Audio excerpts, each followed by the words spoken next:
Selamat pagi semuanya, Shalom. Apa kabar semuanya hari ini? Luar biasa sehat semua, amin.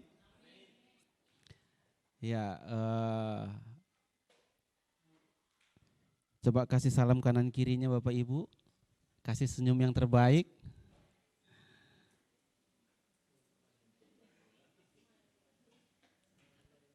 Pastikan gak ada orang asing dalam ruangan ini, amin.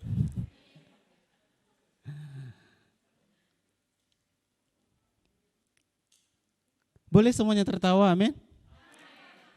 Biar gak ketat kali dia gitu, agak longgar sedikit biar lebih seru.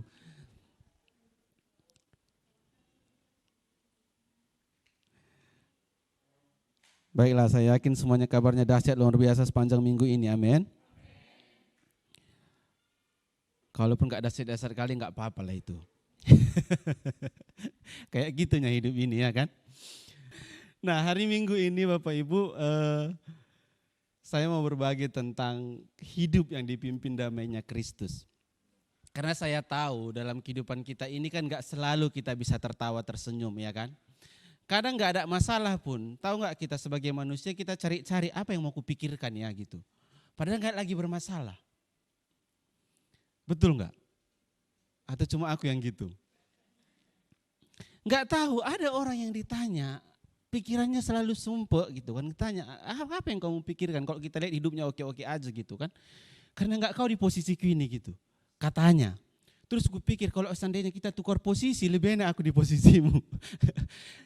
Tapi yang aku maksud bukan cari-cari masalahnya, enggak. Tapi kalau kita hidup dipimpin damainya Kristus, di situ kita bisa merdeka Bapak Ibu. Amin. Waktu kita dipimpin damainya Kristus menjalani kehidupan kita ini, bukan hanya di tengah-tengah yang enggak ada badai, di tengah-tengah badai pun kita enggak apa-apa. Kita aman aja jalannya. Amin. Nah karena beberapa bulan ini beberapa hal kami lalui ya dalam keluarga kami, masuk rumah sakit gitu. Memang gak ada penyakit sih, tapi kami cari-cari aja. Pergi cari dokter gitu kan. Enggak sakit. Nah tapi karena ada sesuatu hal lah yang memang harus. Nah jadi kita kerjain itu. Nah tahu enggak dalam rumah sakit itu aku baru sadar iman kita itu turun semuanya di rumah sakit. Di luar kita berteriak-teriak kan sakit, berdoalah dalam nama Yesus. Sembuh gitu, masuklah ke rumah sakit Bapak Ibu. Kalau kita masuk ke sana mau melayani orang, oke, kita masih oke, masih haleluya gitu. Tapi waktu kita masuk ke dalam sebagai pasien, kita mangguk-mangguk ternyata. Betul-betul kalau bukan karena damainya Kristus, enggak ada damai di sana. Di tempat ranjang rumah sakit ada anak-anak yang teriak-teriak, mama sakit. Kayak mana hati orang tuanya?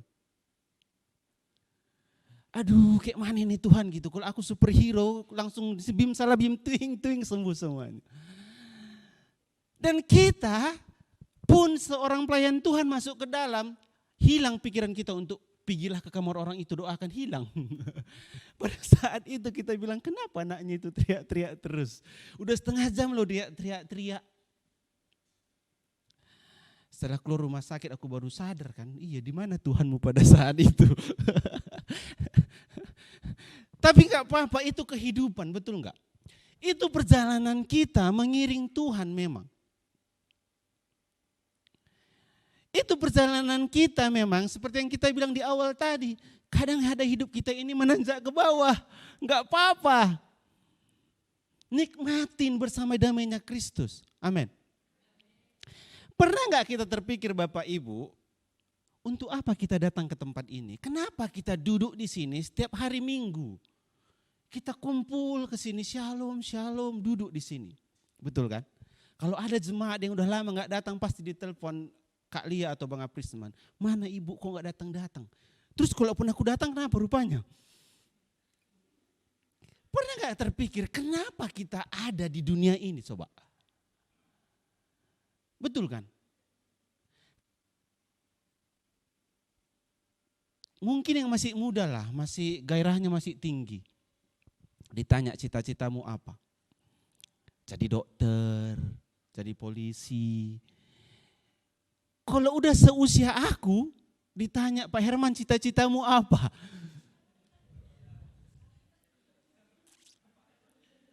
Pilot. Oh enggak lah, polisi. Semuanya ketawa kan, kalau ada orang nanya aku cita-citamu apa, semua orang ketawa, yang kita pun itu anak-anak yang ditanya gitu. Tapi kepikiran enggak kita waktu kita kecil ditanya apa cita-cita kita, sekarang kita masuk di usia kita yang sekarang, kita enggak sampai di cita-cita kita. Dulu, aku dulu cita-citanya apa ya?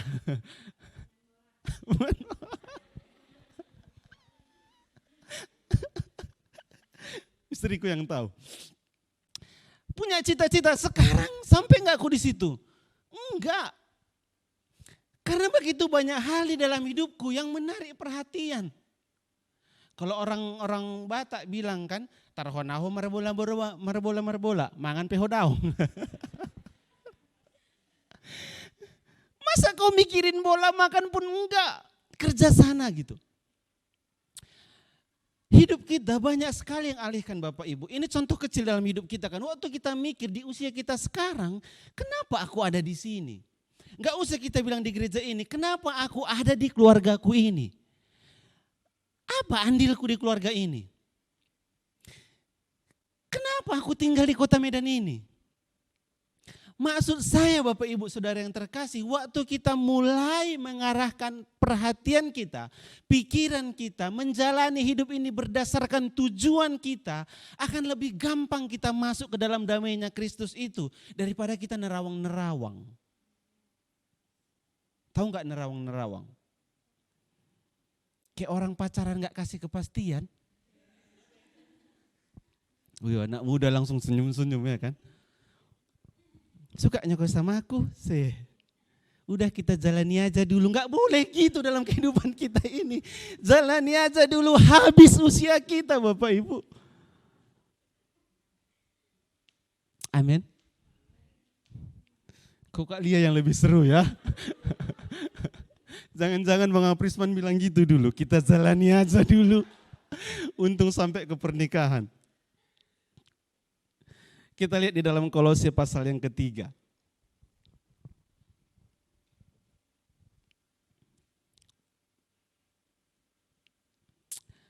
Kolose pasal 3 ayat yang ke-15. Kita mulai ayat 15 sampai capek. Kalau belum capek kita baca terus.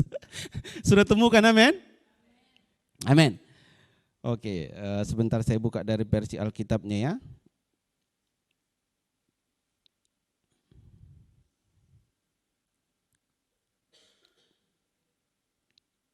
Oke. Saya bacakan Bapak Ibu bisa perhatikan. Atau kita baca gantian-gantian lah ya.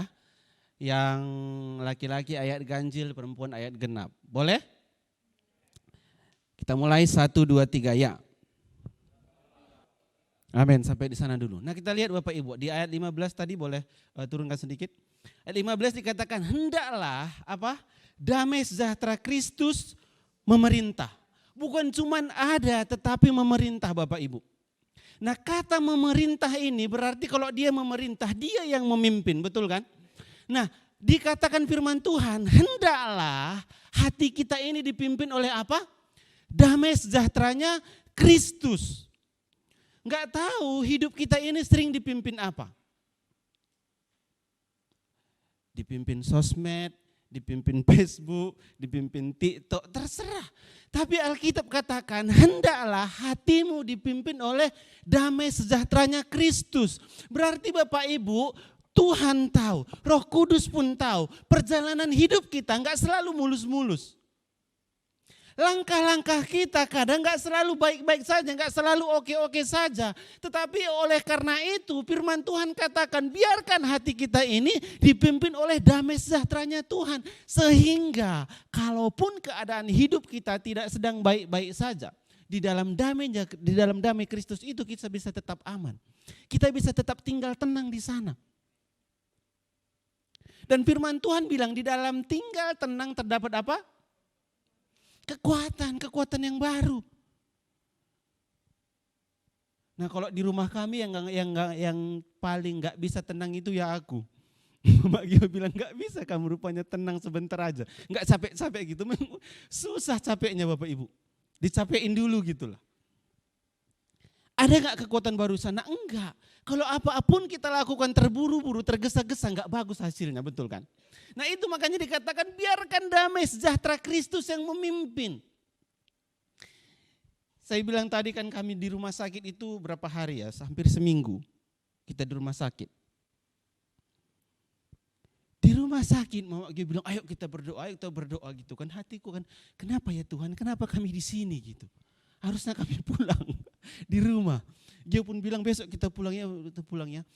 Bayangkan waktu hati kita ini gak dipimpin oleh damainya Kristus.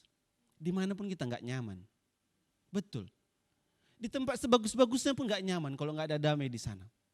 Tapi waktu kita mulai tunduk kepada damainya Kristus, kita bisa mulai belajar. Akan apa?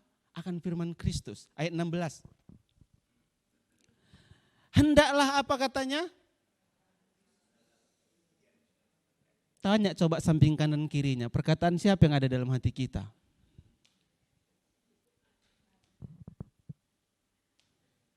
Perkataan siapa?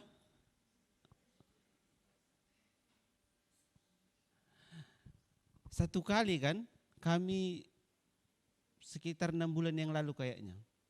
Gio itu kayak simpan perkataan mamanya sesuatu hal. Waktu kami masih di Wibi tinggal. Setelah kami pindah tanya-tanya, kenapa sekarang Gio gak mau sama mama? Iyalah dulu waktu di Wibi dia main-main terus mamanya bilang apa? Mama tuduh sesuatu yang bukan aku gitu. Mamanya marah sama dia bukan karena salahnya, dia simpan. Dan dia gak mau lagi dekat sama mamanya. Bayangkan anak sekecil itu. Waktu ditanya seperti itu kan, tadi Gio sakit hati sama mama. Iyalah mama tuduh-tuduh aku gitu. Bayangkan itu dampaknya Bapak Ibu. Waktu dia simpan perkataan itu. Terus malamnya setelah dia tidur kan, mama Gio bilang, kasihan dia ya bisa simpan perkataan gitu. Terus Gio bilang besok minta maaf aja sama dia mak. Biar lepas. Akhirnya mama Gio bilang sorry ya nak. Sekarang dia udah oke lagi. Bayangkan anak sekecil itu bisa simpan perkataan itu. Entah pun perbuatan. Saya nggak tahu dalam hati kita simpan perkataan siapa. Mungkin perkataan orang yang sumpah serapahin kita, mungkin perkataan orang yang nggak sengaja nyinggung kita, nggak tujuannya, tapi mungkin terlepas gitu. Ingat kan dulu kan, tanggal 30, hari Minggu itu jam 9 pagi, pakai baju merah waktu itu dia ngomong itu. Pakai corak-corak dia, diri di depan pintu, besar kali matanya, ku ingat kali itu. Kalau yang kita simpan perkataan orang, gampang kita untuk sakit hati, betul enggak?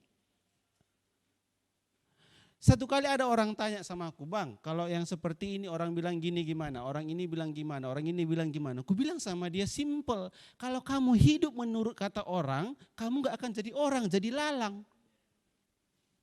Kata orang ini seperti ini, kata orang ini seperti ini. Jadi dia bilang gak usah aku dengerin orang. Aku bilang gak boleh juga gak dengerin orang.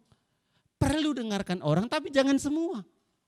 Kalau misalnya hari ini semua kita yang duduk di sini 50-an orang misalnya bilang Pak Herman minggu depan pakai baju hitam. Ada yang bilang hitam, merah, putih, hijau, kelabu, meletus balon hijau, tar. Gak bisa aku hidup, betul gak? Sama perkataan yang di dalam hati kita ini bukan perkataan orang bisa kita dengar. Tapi biarkanlah perkataan yang ada di dalam hati kita adalah perkataannya siapa? Kristus. Bagaimana Kristus bisa berkata-kata Bapak Ibu?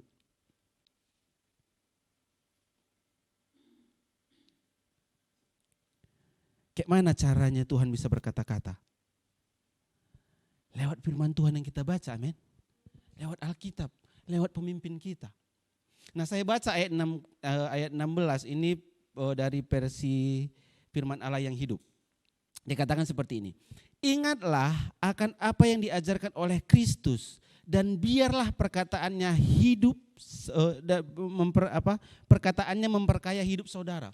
Jadi perkataan Kristus itu memperkaya kita, memberikan wawasan kepada kita, memberikan kebijaksanaan kepada kita. Perkataan Kristus, bukan pengetahuan yang di luar sana. Amin. Terus dikatakan lagi, serta menjadikan saudara bijaksana. Ajarkanlah hal-hal itu kepada orang lain dan nyanyikanlah dalam mazmur. Nah Bapak Ibu, setelah kita simpan perkataan Kristus itu, kita menjadi kaya, kita menjadi bijaksana, kita menjadi orang yang berwawasan, dan dikatakan ajarkanlah itu kepada orang lain.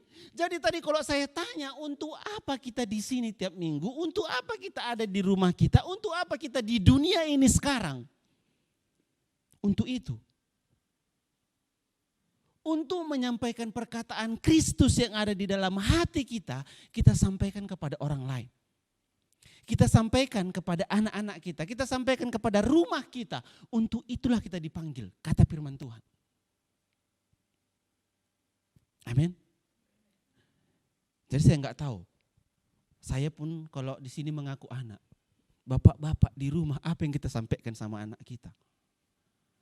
Dongeng sebelum tidur apa yang kita kasih? Atau waktu kita ngomong sama anak kita, apa yang kita sampaikan? Beberapa waktu belakangan ini Gio dulu kan udah mulai baca, lagi semangat-semangatnya baca. Kalau lagi baca Alkitab kan, sini Pak aku yang baca. Dulu dia minta baca, udah bisa, dia yang baca. Sekarang enggak mau lagi baca, lagi malas lagi. Udah bosan membaca kan, udah malas. Ayo lagi baca Alkitab. Enggak aku dengar lagu apa aja, Twinkle Twinkle sebelum tidur. Sebelumnya dia baca.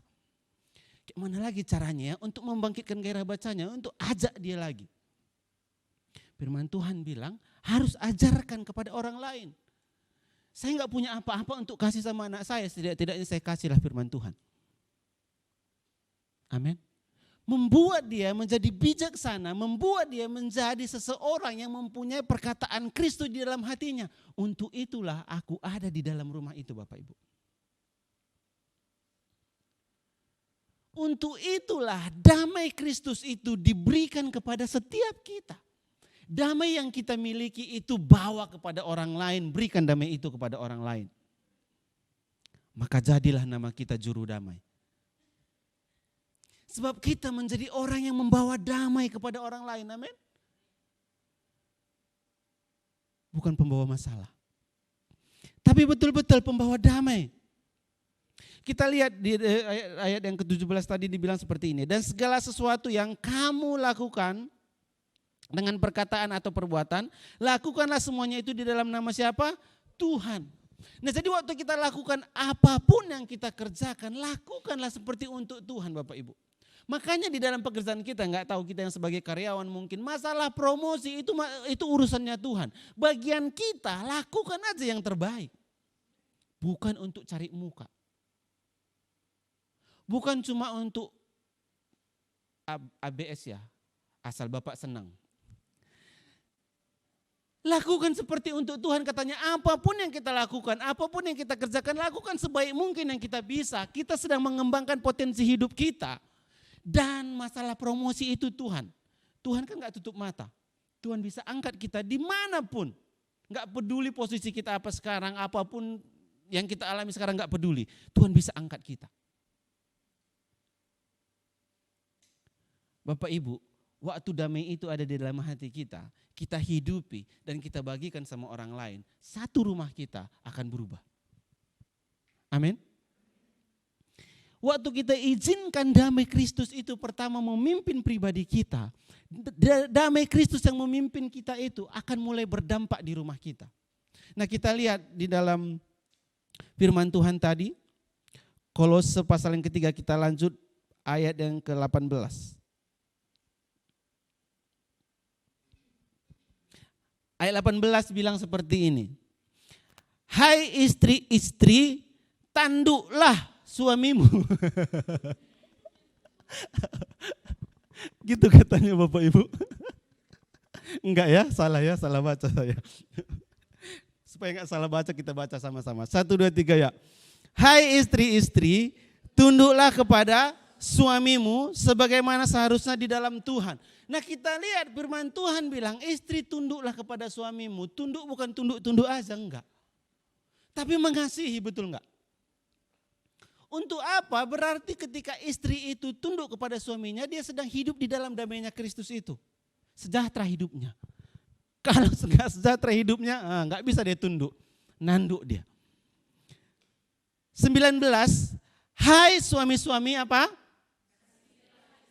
Wow, istri yang suaranya kuat, dia tunggu-tunggu, biar suami yang baca ini. Yang udah suami-suami baca ya, 1, 2, 3 ya.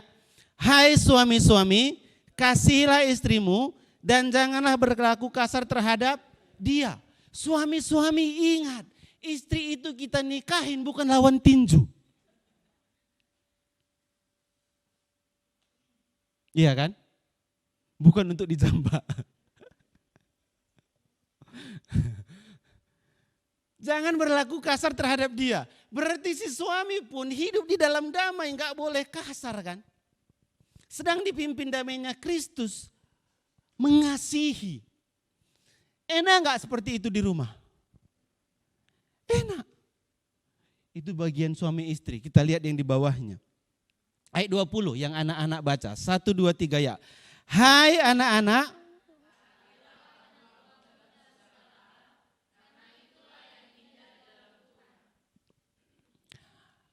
beberapa waktu lalu ada seorang muda bilang seperti ini, Bang, kalau bapakku seorang pemabuk, seorang penjudi, haruskah aku taat sama dia?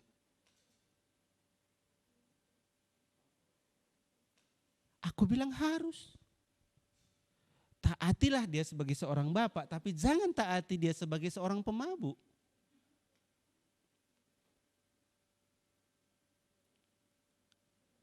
Betul enggak?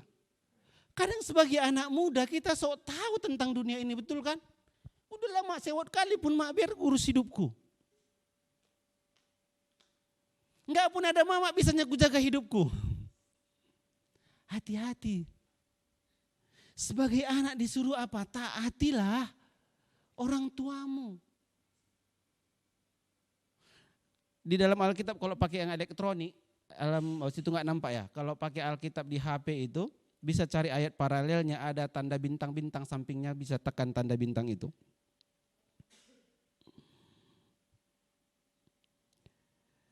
Ayat paralelnya itu Efesus 6:1. Dibilang apa? Hai anak-anak, taatilah orang tuamu di dalam Tuhan karena haruslah demikian. Berarti kita orang-orang yang ada dalam Tuhan, kita bilang kita punya Kristus, kalau sama orang tua kita pun kita nggak bisa taat. Jangan bilang kita taat sama Tuhan. Kalau sama pemimpin kita, orang tua rohani kita pun kita bisa nggak taat. Jangan bilang kita orang yang takut akan Tuhan. Amin. Kita lihat ayat yang berikutnya tadi, ayat 21 ini untuk bapak-bapak. Tadi suami-suami kan, ini bapak-bapak. Ada di sini yang bapak-bapak? Ada ya. Yang udah bapak-bapak kita baca sama-sama. 1, 2, 3 ya. Hai bapak-bapak, janganlah, supaya jangan. Kadang kita ngomong sama anak kita suka-suka hati kita kan. Karena kita pemilik, suka-suka kita ngomong. Kadang kita mau menasihati, mau menegur, tapi melukai perasaan anak-anak itu. Firman Tuhan bilang hati-hati waktu kita menegur, waktu kita menasihati, jangan sampai melukai perasaannya. Jangan sampai menjatuhkan gitu. Beberapa hari yang lalu kan, saya pergi ke Panglong, seorang ibu yang jaga, dia pasang lagu rohani. Backsound panggungnya itu. Ku mau menyembahmu, na na na na na na. Dia sama anak perempuannya jaga toko itu. Masuk ke dalam, oh ini orang Kristen yang punya damai rasanya kan masuk. Iya bu, ini bu. Terus biasalah kita beli nawar. Gak bisa kurang, anaknya kasih kurang. Anak perempuannya ini udahlah sekian aja, mamanya teriak dari dalam. Harga sekian lah pau. Bayangkan anak ini langsung tiba-tiba terdiam. Yang tadinya dia melayani pelanggan dan muka senyum langsung 12 pas. Aku pun udah gak enak di situ. Bukan aku yang dipauk-paukkan kan. Kalau aku tadi ya pergi aja aku gitu. Aku langsung terotak sama anak ini gitu. Terbawa perasaan, gimana perasaan anak ini? Jangan-jangan kalau umurnya itu sekitar 19-20 tahun, dia udah 20 tahun hidup dengan orang tua yang seperti itu. Salah sedikit dibodoh-bodohin, salah sedikit dimaki-maki habis. Bayangkan itu yang kita minta kurang harganya 2-3 ribu. Hanya karena uang 3 ribu anaknya dibodoh-bodohin. Padahal gitu dia pergi keluar liburan. Bukan cuma 2 ribu dia habiskan. Semua keuntungannya setahun dihabiskannya. Gampang kita bilang sama anak kita, "Pau, bodoh kali kau, anak setan kau." Berarti kita bapaknya setan. Sebagai orang tua, sebagai bapak-bapak, nasihat apa yang kita turunkan sama anak kita? Bapak ibu saudara yang terkasih, saya di sini pun sebagai seorang anak kan. Saya perlu seorang bapak yang bicara dalam hidup saya. Saya perlu seseorang yang ngomong, kamu gak boleh gini, kamu gak boleh gini. Itu nasihat yang baik, itu membuat saya berjalan on the track.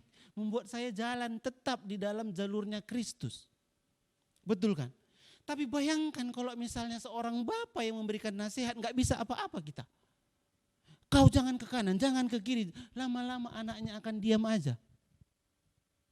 Dan anaknya kasih satu statement. Kadang-kadang lebih baik jadi bodoh. Betul. Anak itu dia lagi tulis-tulis kwitansi, gak ada ngomong-ngomong lagi. Diam sampai saya pergi dia diam. Bayangkan dia ngasih kwitansi belanja sama kita. Hanya karena perkataan mamanya. Hati-hati. Yakin aku anak itu mikir maunya ada lor yang ngelamar aku, keluar aku dari rumah ini. Daripada dibodoh-bodohin terus.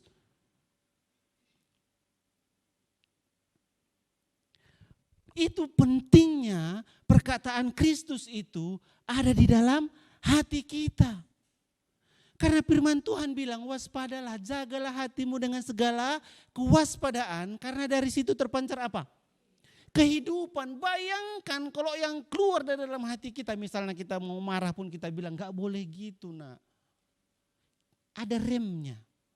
Gak lepas-lepas langsung. Kalau lagi di gereja lah, kesandung, oh haleluya. Terantuk, gak apa-apa, sorry kamu gak apa-apa. Coba di luar.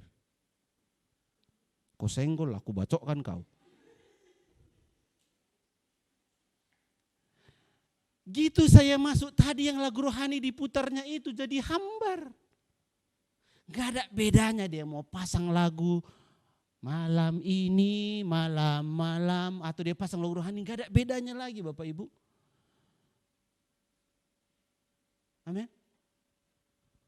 Bilang sama sebelahnya, di sini nggak ada yang kayak gitu bilang.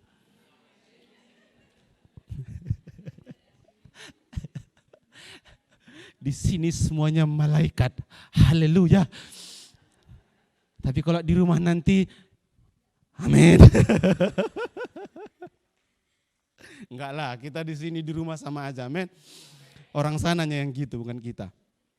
Ayat 22 dikatakan seperti ini. Hai hamba-hamba, taatilah Tuanmu yang di dunia ini dalam segala hal. Ya. Jangan hanya di hadapan mereka saja untuk menyenangkan mereka, melainkan dengan tulus hati karena takut akan Tuhan. Jadi kita taat sama bos kita lakukan pekerjaan kita dengan baik, bukan karena kita mau cari muka sama bos kita. Supaya dinaikkan gajiku, enggak gitu. Tapi memang karena kita seorang hamba, karena memang kita seorang pekerja, karena kita memang seorang karyawan yang berhati mulia. Memang kita gitu orangnya. Pernah gak kita jumpa sama orang senyumnya membal? Dia senyum. Karena itu senyum yang dipaksakan. Lihatlah karyawan toko yang udah capek, udah mau jam-jam tutup kita masuk. Awal-awal kalau pagi masih fresh, parfumnya masih baru gitu. Selamat datang di Indomaret, selamat berbelanja. Coba datang pas mau jam sesinya habis kerja. Mau pakai plastik bang?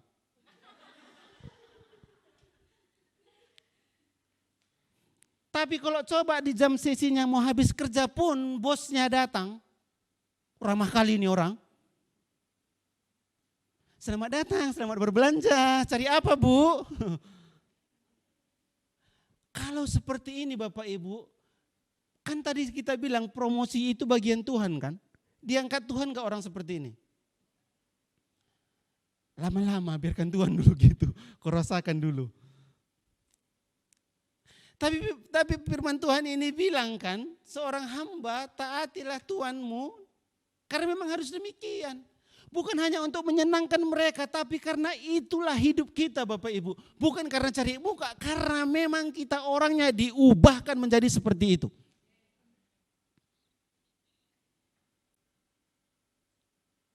Betul.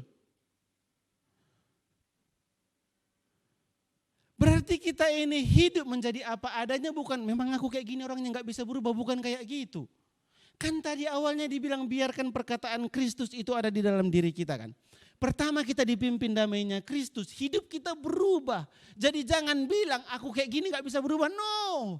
Waktu kita mulai diubahkan Kristus. Dan kita masuk ke rumah kita ubah rumah kita. Dan kita akan menjadi orang yang apa adanya di luar. Tapi versi baiknya. Amin. Di ayat 23 dibilang lagi, apapun juga yang kamu perbuatlah dengan seperti bukan untuk manusia. Kadang yang nyapu rumah pun asal sapu aja biar udah. Enak kali kau aku aja terus yang nyapu gitu. Enak kali kau aku aja yang terus ngepel rumah. Kan itu rumahmu juga, lakukanlah dengan yang terbaik. Seperti untuk Tuhan bukan untuk manusia katanya. Bagaimana ini bisa kita lakukan? Bagaimana kita bisa hidup seperti yang dikatakan firman Tuhan ini? Caranya dengan hidup di dalam damai sejahteranya Kristus.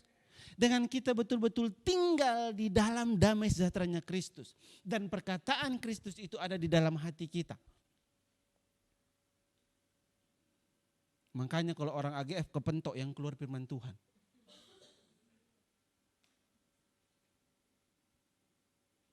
Paling mentoknya enggak hafal firman Tuhan pun paling enggak dia kepentok Kejadian 1 ayat 1 keluar. Karena dalam hatinya firman Tuhan itu kepentok pada mulanya menciptakan langit dan bumi. Bayangkan Bapak Ibu. Dulu saya punya teman kalau kepentok bahasa roh dia. Orang yang ngerti bahasa roh ketakutan. Kerasukan kakak ini gitu enggak.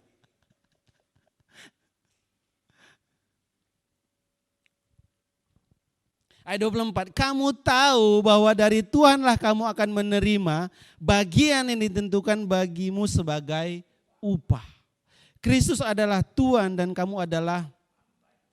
Jadi waktu tadi dikatakan, hai hamba-hamba, taatlah kepada Tuhanmu, bukan dimaksudkan Tuhan kepada Tuhan kita sebagai manusia, tetapi kepada Kristus. Taatlah kepada Kristus, tetapi kita lihat di dalam hidup kita ini, kita sebagai anak, kita punya orang tua yang harus kita taati. Mereka menjadi wakilnya Tuhan di bumi ini bagi kita.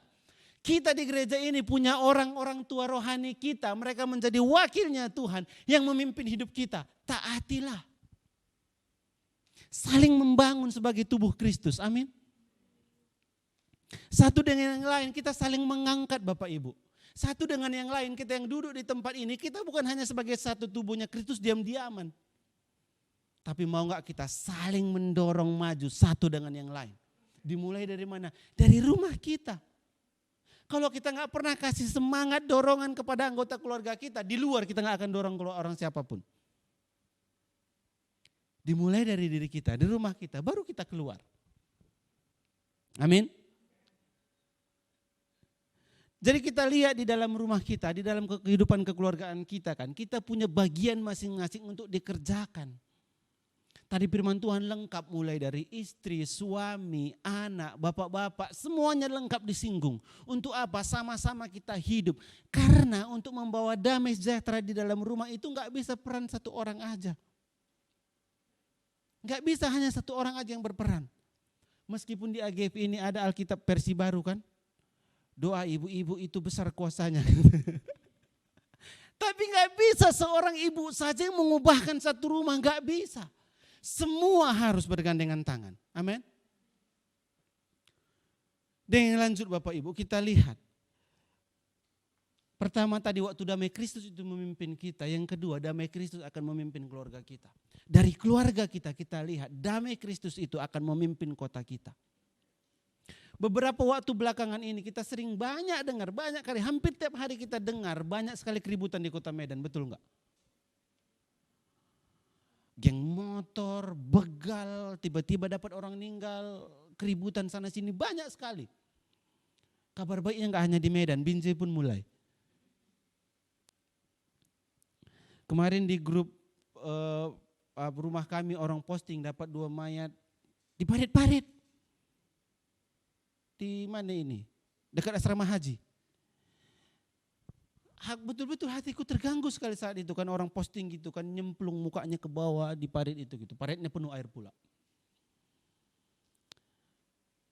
Setiap hari kita dengar kabar buruk di kota ini. Kita sebagai tubuh Kristus, apa yang kita buat Bapak Ibu? Karena kalau kita komplain apa kerja polisi, nggak aman lagi kota ini, orang di luar sana pun gitu responnya. Satu kali saya lihat di Instagram, orang baru ibadah di gereja paling besar, baru siap ibadah, keluar nggak ada lagi ban mobilnya. Dia nggak gangguin orang, dia ibadah, ban mobilnya dicolong orang. Di komplek gereja banyak security. Bayangkan, tadinya orang ini dengan firman Tuhan, hidup dipimpin damai sejahteranya Tuhan. Gitu dia mau pulang, gak ada lagi kaki mobilnya. Damai gak hatinya pulang. Habis. Sebagai tubuh Kristus, apa respon kita untuk kota kita ini Bapak Ibu? Mungkin kita bilang memang lagi kayak gitu, lagi zamannya maling. Orang banyak yang komplain sama polisi, karena apa? Tugas kalian. Tugas kita sebagai orang percaya. Mau gak kita paling gak berdoa untuk kota kita ini? Waktu kita mulai hidup sendiri dengan damai, kita penuh damainya Kristus. Keluarga kita sudah penuh dengan damainya Kristus. Mau gak kita mulai berdoa untuk kota kita tercinta ini? Mau gak mau, kita udah hidup di sini kok. Mau gak mau, kita udah menjadi bagian dari kota ini. Amin. Dan firman Tuhan bilang, kita lihat Yeremia pasal 29 ayat yang ke-7.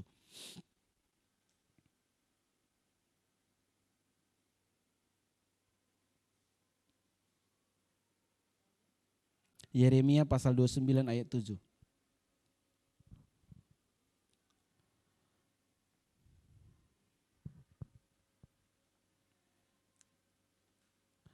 Kita baca sama-sama Bapak Ibu, 1, 2, 3 ya. Usahakanlah kesejahteraan kota kemana kamu akan aku buang, dan berdoa untuk kota itu kepada Tuhan, sebab kesejahteraannya adalah kesejahteraanmu. Jadi firman Tuhan bilang kesejahteraan kota Medan ini kesejahteraan kita juga, betul enggak? Iya kan? Dengan semua yang ada di tempat keributan Bapak Ibu, bayangkan yang dulunya kita jalannya nyaman, tiba-tiba jumpa orang anak-anak muda dengan gerombolan wangung, cenut juga jantung kita kan. Siang-siang bolong, bayangkan. Mereka berani seperti itu. Kita lihat ini kan, generasi di bawah kita, di depan mata kita sedang dirusak, betul kan?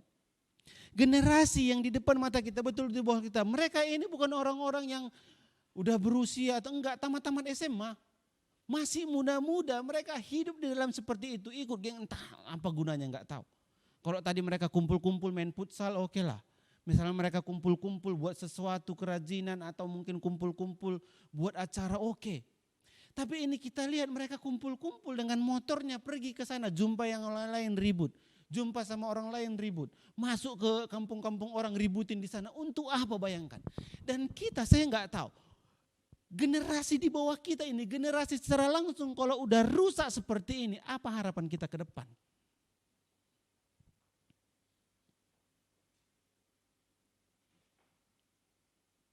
Paling kita bilang sama anak kita, jangan ikut-ikut orang itu ya. Kita pisahkanlah anak kita dari mereka. Tapi betulan generasi kita, kalau orang-orang seperti ini nanti yang memimpin, bagaimana keadaan kota kita ini selanjutnya Bapak Ibu? Dan kita lihat 2 hal yang hilang dari sini. Kita kembali ke Kolose tadi, pasal 3 ayat 20.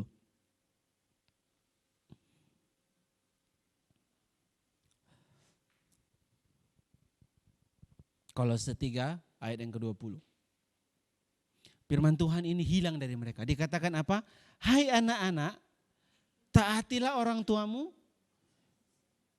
dalam segala hal, karena itulah yang indah di dalam Tuhan. Bayangkan taat sama orang tua nggak ada lagi. Kalau kita tanya mereka ini takut nggak mereka sama Tuhan? Enggak. Kenapa? Orang tua yang di depan mata mereka pun mereka nggak taat lagi. Apalagi Tuhan yang nggak kelihatan. Kenapa mereka bisa seperti ini Bapak Ibu?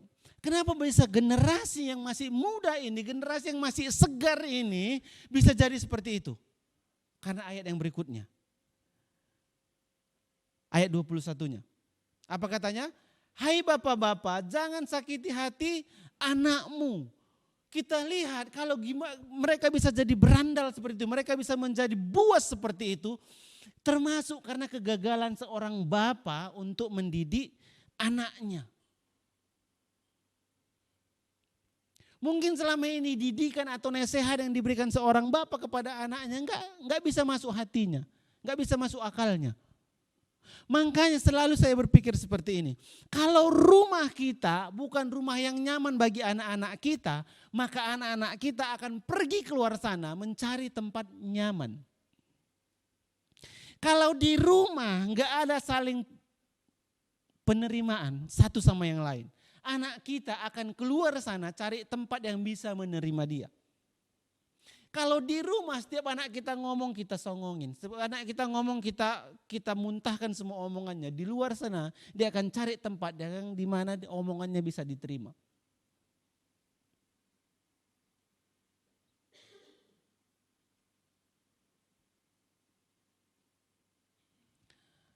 Perubahan besar yang mau kita kerjakan untuk kota kita ini Bapak Ibu.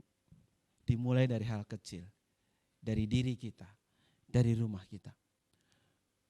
Memang kita nggak bisa langsung keluar sana, jumpain geng-geng motor nggak kita kenal, kasih tahu tentang Yesus sama mereka, nggak akan mungkin. Tapi mau nggak kita mulai dari diri kita, mulai dari orang yang ada di rumah kita, mulai dari anak-anak kita yang bisa kita sampaikan firman Tuhan ini. Kita mulai, bukan hanya nge-push kasih makan firman Tuhan, kasih enggak. Tapi dikatakan hai bapak-bapak,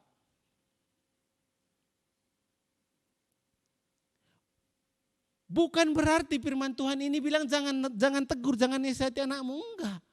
Tapi teguran yang seperti apa, nasihat macam apa yang kita berikan sama orang yang di bawah kita.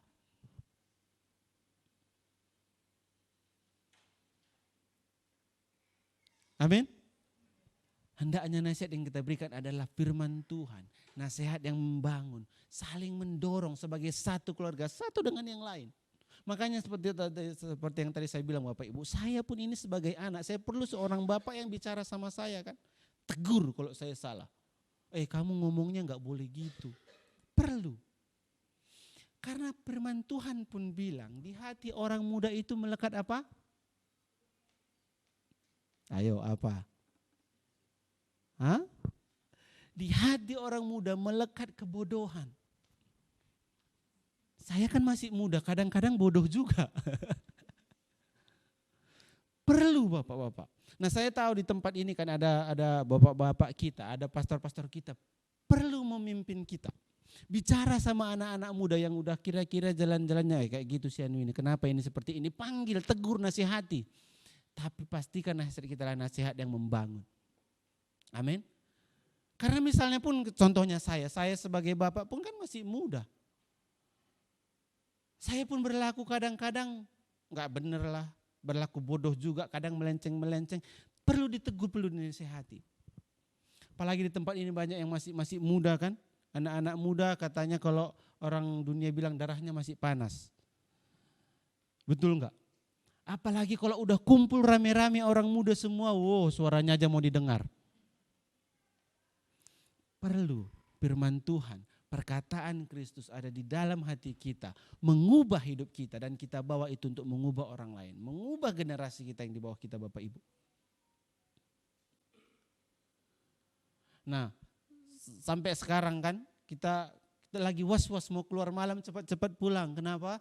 Karena ada takut keributan, takut begal apa segala macam. Bayangkan dulu kan gak ada seperti ini di Kota Medan.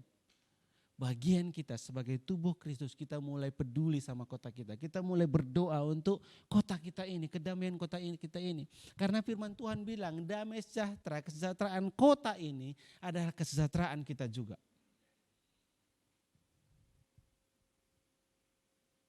Bosan kita dengar kabar-kabar negatif tentang kota Medan kan?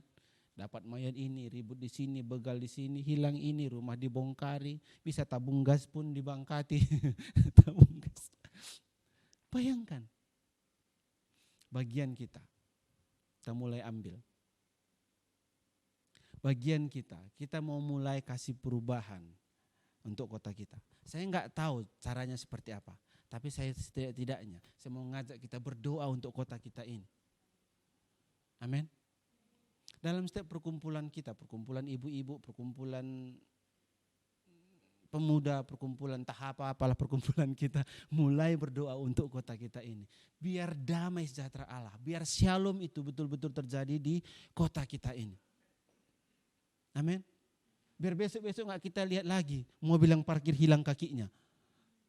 Bayangkan sampai mentoknya di situ. Dan saya enggak percaya ini mereka lakukan karena kesulitan ekonomi beli beras. Saya enggak percaya itu. Karena uang pemerintah masih cukup banyak untuk kasih mereka beras. Yang enggak-enggaknya mereka kerjain. Betul kan? Pemerintah capek bangun pagar-pagar besi, sama mereka diangkatin, dikiloin. Kalau itu karena enggak ada berasnya, pasti pemerintah masih bisa kasih. Yang enggak-enggaknya mereka kerjakan. Bayangkan orang seperti ini. Kita hidup di kota yang sama dengan orang yang seperti ini Bapak Ibu. Amin. Mari kita sama-sama bangkit berdiri.